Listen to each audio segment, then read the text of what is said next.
Ma première question serait de simplement de te présenter d'abord qui tu es, ton parcours, que les gens te connaissent un petit peu mieux.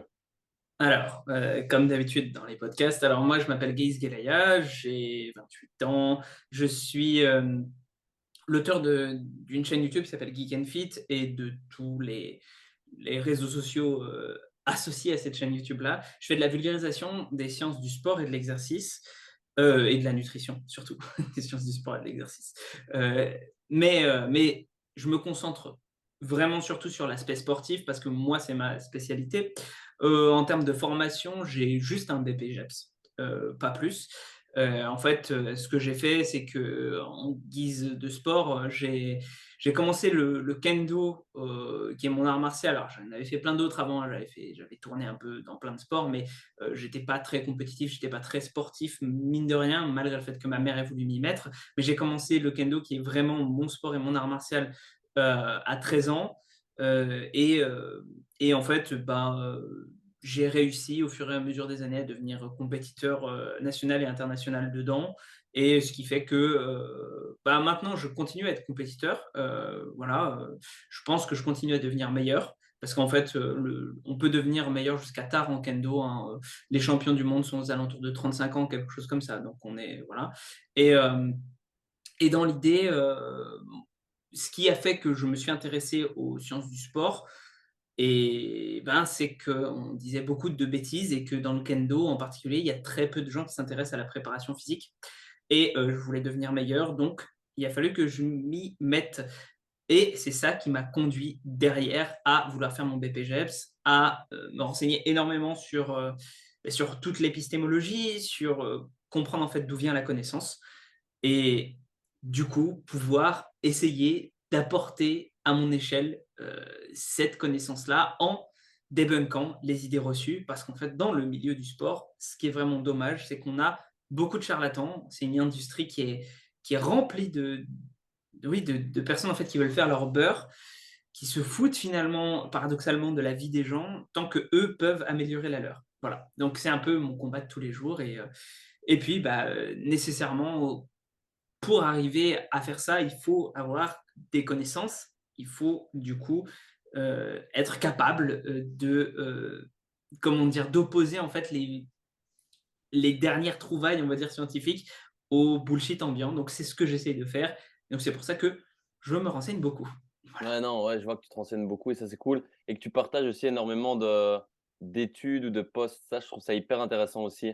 Genre, Bah merci. ça se permet de découvrir aussi d'autres personnes qui proposent du contenu basé sur des bases scientifiques et du contenu de qualité. C'est Donc, ça, c'est le, cool. c'est le but, oui. Ouais.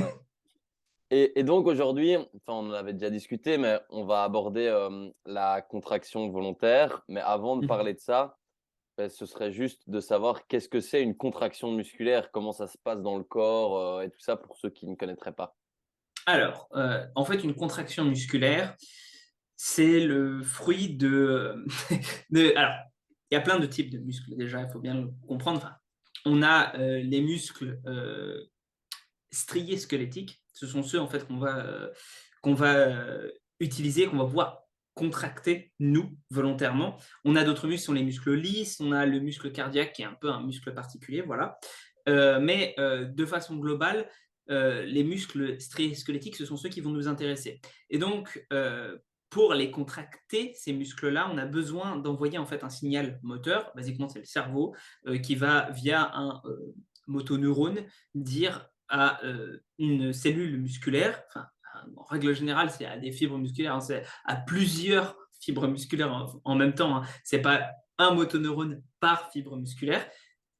Quoique, en fait, aux endroits où on a le plus dextérité, enfin, les endroits où on a le plus de contrôle moteur fin, je dirais, oui, là, on pourra se retrouver avec un motoneurone qui va être pour quelques fibres musculaires, mais quand on va se retrouver sur des zones beaucoup moins sensibles, je pense par exemple typiquement aux membres inférieurs, aux quadriceps, aux gros muscles, etc. Là, on va avoir des motoneurones qui vont commander à des zones entières. Et donc, cet influx nerveux-là, en fait, va être par signaux chimiques, euh, comment dire, transféré euh, euh, et va déclencher un processus je le vulgarise du mieux que je peux parce qu'en fait, c'est complexe, hein, mais, Mmh. mais basiquement, dire à un muscle de s'activer, en fait. Voilà. Tout bêtement, ça va être on appelle ça une dépolarisation de la membrane, en fait, qui va dire à notre muscle, fais en sorte de te contracter, quoi. Et ce qu'il faut bien comprendre, c'est qu'il n'y a pas plein de types de contractions. D'accord. Il y a différents degrés d'activation. Enfin, on va avoir par exemple les doublets, il me semble qu'il y a les triplets aussi. Alors, il faudrait que je revérifie ça pour être bien sûr. C'est pas ce qui nous intéresse aujourd'hui, mais en tout cas, on a plein de types de. Enfin, on va augmenter la fréquence à laquelle on envoie nos influx nerveux. On va moduler ça, mais on va quand il y a contraction musculaire, il n'y a pas 12 millions d'actions qui peuvent être faites. C'est juste, il y a une contraction et puis c'est tout, quoi. Mmh. Ce qui va changer, parce que souvent, en fait, les gens pensent que typiquement, il y a différents types de contractions. Alors, quand on parle de concentrique, d'excentrique, d'isométrique, par exemple, les gens pensent que ça peut être différents types de contractions. Non, c'est exactement la même chose, sauf que l'action autour va changer. C'est-à-dire que, par exemple, pour une contraction excentrique, basiquement, c'est en fait, on va contracter, donc on va avoir ce signal nerveux qui va arriver, qui va provoquer une contraction musculaire, sauf que la force qu'on va mettre sera moins importante que la force euh, qui va, comment dire, s'exercer en fait. Donc c'est pour ça que Mmh. notre muscle s'allonge. Si on mettait plus de force, si on forçait un peu plus la contraction, alors on repasserait à une contraction concentrique, sauf dans le cadre où on prend un poids qu'on ne peut pas soulever. J'espère que je suis relativement clair. Mmh. Donc, pour différencier ces différents types, ces différents modes, on va dire, de contraction, le concentrique, c'est quand, en fait, le muscle se raccourcit, d'accord. Enfin, l'unité tendon-muscle se raccourcit, ok. Excentrique, c'est quand l'unité tendon-muscle s'allonge.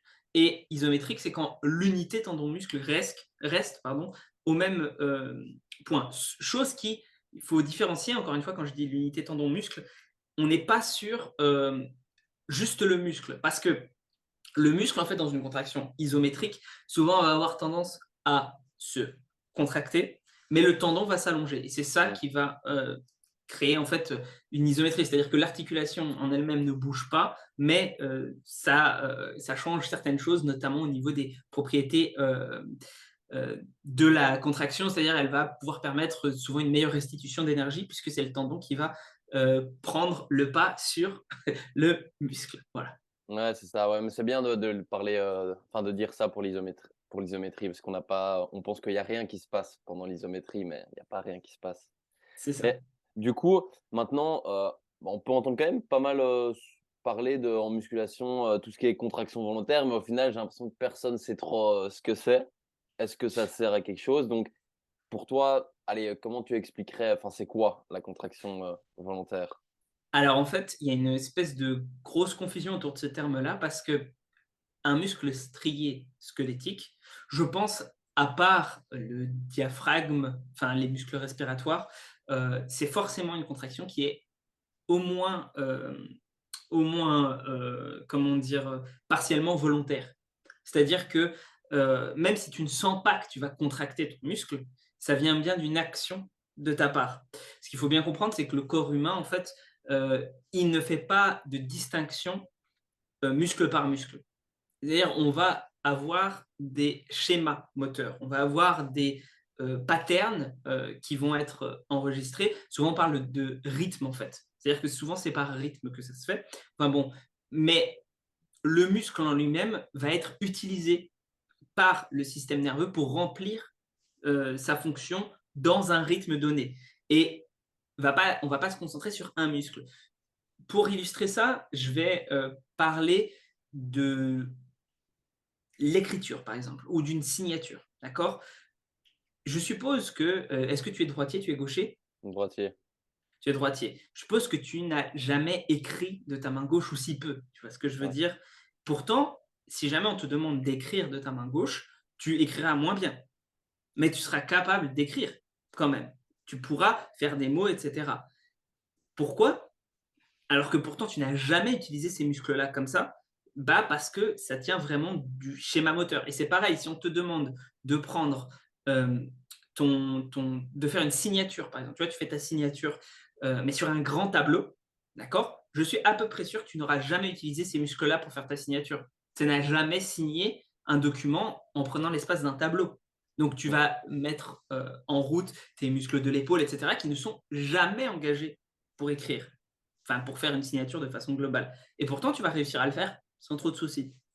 Et ça, c'est bien parce qu'on est dans un rythme moteur. Bon, voilà. Donc, pourquoi est-ce que je pose ça? Parce qu'en fait, il faut bien comprendre que du coup, la contraction volontaire des muscles, c'est une formulation pour dire essayer de se concentrer sur le fait que un muscle en particulier, cibler un muscle en particulier, ce soit effectif, efficace et qu'il se contracte.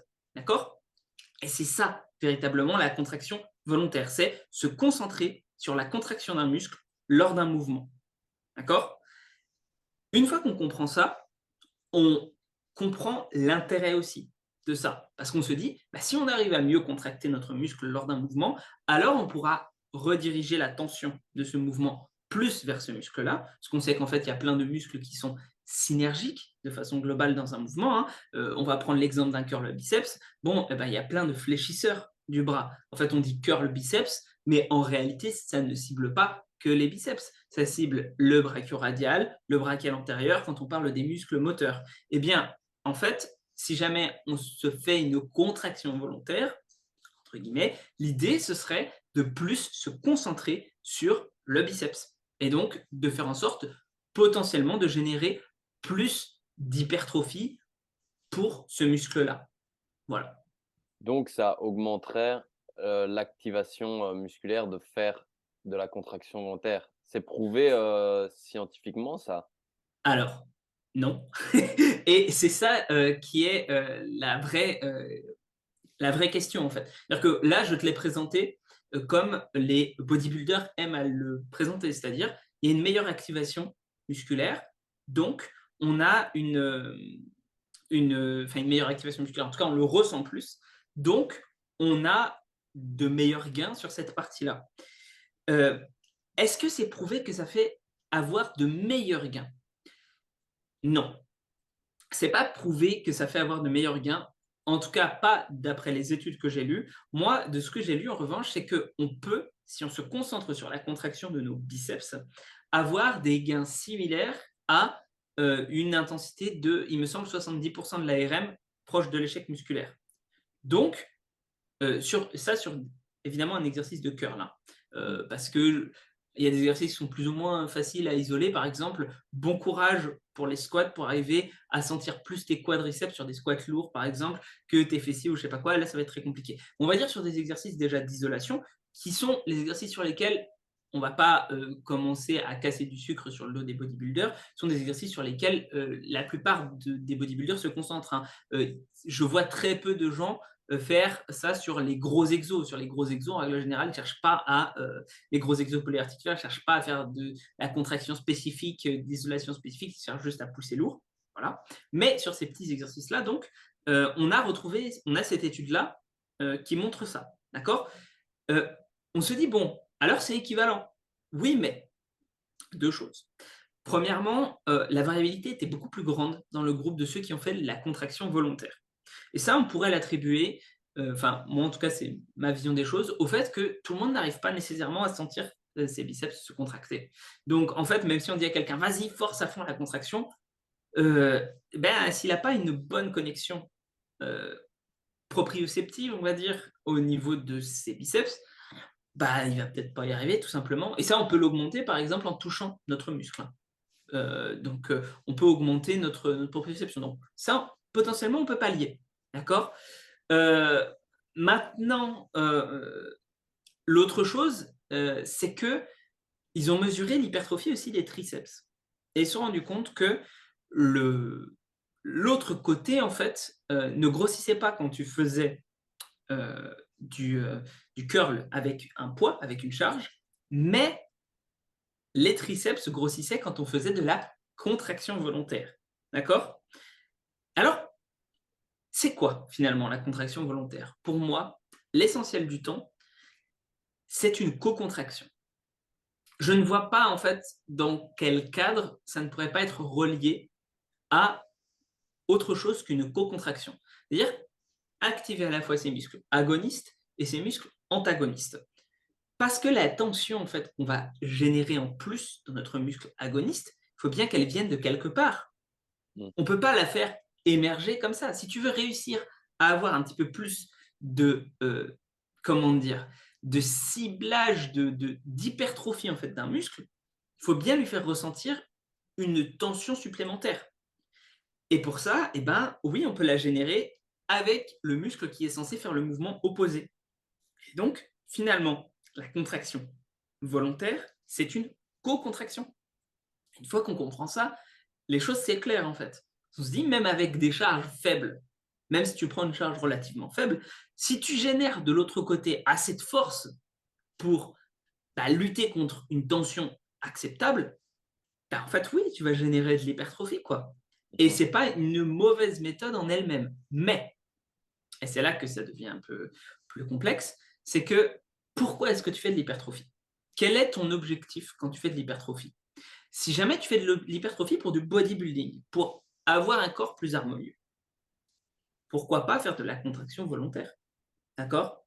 Parce que tu vas te retrouver avec un, comment dire, peut-être même ça peut te faire gagner du temps, parce que tu te retrouves avec, en fait, finalement, tes muscles antagonistes, ils bossent pardon, aussi en même temps. Donc en fait, après, il va y avoir une question de quantification de la charge de travail qui va peut-être être un peu plus difficile, mais ça me semble acceptable, d'accord, comme idée. Peut-être pour un maintien, peut-être pour des séances un peu plus light ou pour un ajout, j'en sais rien, pour tu sais, stimuler d'une façon différente, simplement changer ta méthode d'entraînement, pourquoi pas? Ça peut être quelque chose d'intéressant. Mais, et puis même, ça peut t'apprendre à mieux ressentir tes muscles. Si tu apprends à mieux ressentir tes muscles, eh bien, il y a une potentialité que tu sois capable de mieux les développer derrière quand tu vas faire des exercices juste chargés, parce que tu pourras dire ah non mais là en fait ce muscle là il travaille moins dans cette posture là puisque j'ai une meilleure connexion avec mon corps. Ça peut être aussi quelque chose d'intéressant, la contraction volontaire, pour les petits muscles, les petites parties même de groupes musculaires qu'on n'arrive pas nécessairement à développer par ailleurs. Donc typiquement on aura sur un développé incliné par exemple, euh, on va souvent chercher à développer le faisceau claviculaire des pectoraux. Et ben, si on prend une, une charge en fait relativement légère, qu'on essaie de bien se concentrer sur le faisceau claviculaire, en règle générale, on va beaucoup plus facilement y arriver et on va être capable peut-être de faire grossir cette partie-là en particulier beaucoup plus aisément que si on prenait juste des charges lourdes et qu'on se concentrait sur pousser. Donc Mhm. là, ça peut être intéressant. Maintenant, est-ce que si on fait de l'hypertrophie dans un but pardon, de préparation physique, c'est intéressant? Et là, je serais beaucoup plus mitigé. Pourquoi? Parce que en faisant de la contraction volontaire, finalement, tu apprends à ton muscle, tu apprends à tes muscles à bosser les uns contre les autres. Et si tu apprends à tes muscles à bosser les uns contre les autres, c'est un petit peu l'inverse de l'optimisation de la performance sportive. Parce que ce qu'on sait, c'est qu'un bon athlète, c'est quelqu'un qui est à la fois capable d'activer les bons muscles, mais de désactiver les, entre guillemets, mauvais pour la performance. En tout cas, qui est capable d'avoir une sorte de symphonie au niveau de sa coordination. C'est pas quelque chose que tu vas générer avec de la contraction volontaire, ou en tout cas, ce sera plus difficilement générable. Et j'irai même un peu plus loin, ce qu'on remarque de façon globale, même, enfin, c'est plutôt à échelle d'ailleurs aiguë, c'est-à-dire que c'est sur un seul workout, il faudrait voir à long terme ce que ça donne, mais à échelle aiguë, ce qu'on remarque, c'est que les gens qui se concentrent sur autre chose que ce qui se passe dans leur corps réussissent à avoir de meilleures performances. Et on en revient à ce que je disais au début, le corps ne pense pas à tel muscle, etc. Le corps pense en pattern et est capable d'utiliser ces, ces, ces patterns, enfin, pas ces patterns, plutôt tout son système musculaire, tout ce qu'il a à sa disposition pour générer le maximum de force dans la position donnée. En tout cas, ce qu'on remarque, c'est que la façon de s'adapter du corps pour générer le plus de force est relativement efficace, voire très efficace en fait. Et que tu n'as pas besoin de dire à ton corps de ce qu'il doit faire, tu vois, il va finir par s'adapter. Parce qu'il y a tout un truc au niveau. Enfin, c'est Franz Bosch qui en parle bien dans son livre sur la préparation physique. Il y a toute une question d'attracteur, etc. Qu'en fait, évidemment qu'au départ, tu ne seras pas bien capable de le faire, hein, mais vis-à-vis de l'apprentissage sportif, de l'apprentissage technique, finalement, tout va s'organiser sans que tu aies vraiment besoin d'y appliquer des corrections techniques. En tout cas, de penser à des trucs en particulier. Je vais mettre un bémol. Et évidemment que pour optimiser un maximum la technique, on va pouvoir utiliser des conseils techniques spécifiques, etc. Mais dans l'ensemble, ce sera plus efficace de faire autrement. Évidemment qu'on va pouvoir modifier ça, hein. D'ailleurs, il y a des super études qui sont hyper intéressantes à ce niveau-là. C'est-à-dire que si tu entraînes un muscle en isolation, d'accord, notamment, je crois que c'était sur les extenseurs de hanches, les ischios, en fait, tu vas réussir à changer la technique de quelqu'un parce qu'il va avoir un peu plus accès à cette activation-là. D'accord. Tu as aussi des études sur le sprint où on a réussi à modifier un petit peu la façon de courir de certains sprinteurs en leur donnant des consignes bien particulières qu'on espère faire en sorte que, qui les amène à moins de blessures. Mais enfin, il y a quelques petites choses comme ça, d'accord, mais dans l'ensemble, le corps est quand même capable de générer quasiment l'optimal. Et en tout cas, si tu le perturbes dans sa façon d'exercer de la force, dans son, dans son objectif, en règle générale, tu réussiras, si tu te concentres vraiment sur une petite partie du mouvement, tu réussiras moins à performer. Et en l'occurrence, c'est pile la focalisation interne, pile la contraction volontaire, entre guillemets. Donc, on peut supposer que c'est peut-être pas la chose la plus optimale pour toutes les raisons que je viens de t'évoquer euh, pour le sport. Mhm. Mais du coup, par exemple, imaginons on fait un développé couché. Est-ce que si on fait contraction volontaire, on se concentre sur les pecs, est-ce que ça peut diminuer l'activation, par exemple, du triceps ou du deltoïde antérieur, ou Je ça va pense juste pas. augmenter l'activation du pec, mais ça va pas jouer sur les autres activations? Alors, j'ai pas de données là-dessus. Maintenant, on peut être spéculatif. Je pense pas que ça change grand-chose au niveau des triceps, d'accord? Mais en fait, comme tu sais, comme je t'en parle, tu vois, au niveau de la contraction volontaire, ça va peut-être jouer sur la contraction des antagonistes, d'accord? Mhm. En jouant sur la contraction des antagonistes, nécessairement, tu vas avoir des schémas moteurs qui vont être un peu perturbés. Et il y a moyen que tu fasses un petit peu moins en termes de force, tout simplement. Je pense pas que ça joue sur les triceps en particulier, mais je pense en revanche que ça joue sur la performance, en définitive. Ouais. Et c'est quelque chose à bien prendre en compte parce que ce qu'on remarque, c'est que sur la focalisation interne, on a de moins bons résultats que sur la focalisation externe pour la force de façon générale. Ok. Et du coup, on pourrait se dire, est-ce que si on cherche l'hypertrophie, en utilisant la contraction volontaire avec des charges moins importantes, on pourrait avoir les mêmes gains qu'en ne faisant pas de contraction volontaire avec des charges qui seraient plus élevées? Oui, c'est ça, ça, tout à fait, à mon avis, on peut le dire. Ça va dépendre des individus, encore une fois, parce qu'il faut réussir à bien sentir. Enfin, Ouais. la clé, c'est de réussir à bien contracter volontairement. Donc, voilà. Mais à partir du moment où tu es capable de le faire, oui, je pense sans aucun problème, hein. Comme je l'ai dit, on l'a vu dans l'étude en question, il n'y avait pas de charge face à charge de 70%, même hypertrophie. En moyenne, évidemment, mais même hypertrophie. Donc, c'est Mhm. avec juste une plus grande variabilité. C'est-à-dire qu'il y a des gens dans le groupe no load qui ont pas du tout réussi à gagner quoi que ce soit en termes de muscle. Il y en a qui en ont gagné énormément. Ouais. Donc voilà. Parce que ça dépend, ouais, de ta facilité à contracter un muscle. Mais est-ce qu'il y a justement des techniques, on t'en parlait tantôt, où tu peux toucher le muscle pour mieux ressentir, mais est-ce qu'il y a d'autres techniques pour arriver à bien faire ça? Alors, tu peux avoir ce genre de toucher proprioceptif. Tu peux aussi te regarder dans un miroir pour comprendre en fait la sensation que tu dois avoir quand tu contractes un muscle, comment ça s'active visuellement. Et c'est, à mon avis, à peu près tout ce que tu peux faire. Si, non, il y a un truc aussi, c'est, avoir des vêtements potentiellement de compression. C'est-à-dire que les vêtements de compression, en fait, n'ont pas de vrai impact, heu, autre que favoriser la proprioception. Alors il peut y en avoir sur la récupération, mais, il y en a beaucoup qui pensaient que ça stabilisait. Notamment qui disaient: «Ouais, non, mais avec des vêtements de compression». Alors, je suppose que peut-être qu'avec des mouvements, enfin avec des vêtements de compression très, très, très serrés, oui, ça doit pouvoir stabiliser. Mais dans l'idée, les vêtements de compression qu'on va avoir type Under Armour, les choses comme ça, non. En fait, on va se retrouver plus avec un avantage au niveau proprioceptif parce qu'on va ressentir tous nos muscles et on va avoir une meilleure stabilité, du Mmh. coup. OK.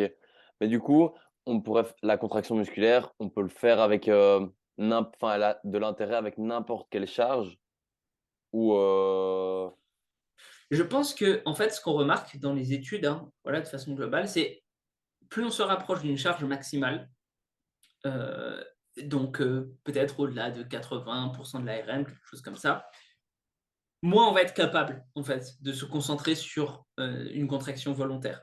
On mmh va mh. juste bourrer pour, faire le mouvement, en fait. Et d'ailleurs, ça se remarque, bah, j'avais eu tout un débat au niveau du développé incliné, notamment, il y a quelques années avec Jean Honche, tu vois? Et en fait, j'avais épluché la littérature scientifique là-dessus et en fait, ce qu'on remarque, c'est qu'à des charges relativement faibles, on a une isolation du faisceau claviculaire, d'accord? En termes d'activation, et en fait, plus on augmente, plus ça devient complètement indissocié en fait et on utilise tout. C'est-à-dire Ouais. même des muscles qui sont pas forcément censés être les plus sollicités, ça devient, utilisé parce qu'en fait, le corps a juste un objectif, quoi. Ouais, mais c'est ouais, ça paraît logique en vrai, on sait moins se concentrer. Si tu as une grosse charge, tu vas juste penser à pousser ou soulever la charge plutôt que de te dire, «Là, je me concentre». Mais du coup, ça pourrait être aussi plus intéressant soit de travailler peut-être un petit peu plus léger et aussi en unilatéral. Oui, oui, oui, tout à fait. Ça peut se faire. Après moi, très honnêtement, je recommande, pas forcément de forcer la contraction parce qu'en fait, moi, contraction volontaire, je trouve que c'est un peu, bâtard comme terme. Je veux dire, je recommande pas forcément de forcer la, contraction, si jamais moi je devais le recommander. Je dis pas que c'est une mauvaise méthode, mais j'aurais plutôt tendance à dire: sélectionner un exercice qui mette nos fibres dans la bonne position et se concentrer sur réaliser l'exercice correctement. Après, une fois qu'on a, sélectionné bien l'exercice, le fait de contracter volontairement nos muscles, c'est une option, supplémentaire qui peut se justifier de temps en temps, mais qui n'est pas du tout obligatoire. Ouais, Donc, OK. pour moi, il ne faut pas spécifiquement se concentrer là-dessus. Parce qu'en plus après, comme je te dis, ça rend, la quantification de la surcharge d'entraînement un peu, chaotique dans le sens où tu vas te retrouver avec, bah, tu sais, si tu fais par exemple des curls encore une fois et que tu contractes tes triceps en même temps, est-ce que tu comptes, heu, tes triceps comme ayant fait une série de travail ou pas? Mmh. Ben, au niveau hypertrophie en tout cas ça marche. Donc est-ce que, enfin tu vois genre, «Ah oui mais j'ai fait des curls mais est-ce que je les ai bien fait assez travailler ou pas?» Ça devient complexe. Moi je recommande plutôt de se concentrer sur un exercice qui est censé faire travailler nos biceps et puis Ouais. voilà. Mais du coup, avec des débutants, on ferait pas trop de contractions, volontaires. On Non, se concentrerait surtout sur une bonne exécution oui, avant oui. de faire ça, quoi. De façon globale. D'ailleurs, il y a beaucoup de gens qui pensent que, moi j'en ai rien à faire de l'exécution, ce qui n'est pas vrai en fait. Je pense qu'une bonne exécution fait mieux travailler un muscle et c'est comme ça qu'on trouve une bonne exécution. Mais elle va pas limiter les blessures. En Ouais. revanche, voilà. Donc une bonne exécution, c'est ça et j'oserais même dire en fait qu'une bonne exécution, comme on sait que c'est pour cibler un muscle en particulier, bah, c'est une exécution que tu inventes presque, c'est pas que tu inventes, mais que tu adaptes spécifiquement à l'individu. Et du coup, comme ça change entre les individus, il n'y a pas de bonne ou de mauvaise exécution. Et il y a même des facteurs qui n'ont aucun impact. Typiquement, se tenir très droit pour faire un curl biceps, on s'en fout. Tu vois? Parce que c'est pas ça qui va être visé pour avoir un curl le plus efficace possible pour tes biceps. Donc, si tu veux te tenir le dos courbé ou quoi que ce soit, je m'en fous, tant que ta forme reste la même tout le long du mouvement. Parce que si tu te mets à te redresser entre chaque répétition, tu vas peut-être utiliser le momentum pour te soulager tes biceps. Et là, ça devient différent. Mais par exemple, en revanche, j'ai aucun problème avec un momentum du début à la fin de la série. Si jamais, par exemple, tu décides typiquement d'avoir un momentum sur la phase, euh, comment dire, concentrique pour faire travailler en excentrique, tu vois, momentum concentrique, Ouais. hop, excentrique, paf, momentum, pourquoi pas, tu vois. Ouais. Je connais par exemple un mec qui s'appelle Matteo Deus Spinazzola, il fait des curls biceps, enfin marteau. Tu regardes ça, tu dis, oh, c'est dégueulasse. Ouais, mais en fait, le mec, il est injury proof. Il n'a aucune blessure parce qu'en fait, et il a une force de timbré, et voilà, parce qu'en fait, il a développé un système d'entraînement où il dit, mais c'est pas grave, il faut prendre très lourd en fait avec des mouvements qui peuvent sembler dégueulasses pour pouvoir développer sa force pour après être plus fort en strict. Et il n'a pas tort en soi. C'est pas, et il est capable de faire des trucs en strict, enfin voilà, des muscle-up lestés à 30 kilos, quoi, tu vois. Tu dis, ah d'accord, quand même, pas mal le bonhomme. Donc, ouais, ouais. Ouais, c'est intéressant, intéressant. Et maintenant, ma dernière question serait de savoir, là, on a parlé pas mal d'avantages, même si tu as quand même évoqué des effets négatifs dans les sports où on cherche la performance, c'est peut-être pas le plus utile. Est-ce qu'il y aurait des effets négatifs de faire la contraction volontaire ou des contre-indications ou quoi? Alors, il n'y a pas de spécifique contre-indication, mais comme je t'ai dit, pour quantifier le volume, c'est pas ouf. Donc, moi, j'aurais plutôt tendance à dire que c'est une méthode. En fait, moi, typiquement, je recommanderais ça à ceux qui n'ont pas beaucoup de moyens. C'est-à-dire, ils n'ont pas beaucoup d'équipement. Voilà. Donc, ils sont obligés de faire avec ce qu'ils ont sous la main, peut-être juste des élastiques, des choses comme ça, ou alors juste leur poids du corps. Et à ce moment-là, pour isoler des muscles, parce que c'est pas forcément évident d'isoler des muscles juste au poids du corps, tu vois, ça peut valoir le coup, tu vois. Et là, pour le coup, je trouve ça tout à fait justifié. Mais dans l'immense majorité des cas, je pense que c'est une technique qui est superflue, en fait, Mhm. qui n'a pas de véritable intérêt si tu as le matos pour travailler. Voilà. Ouais.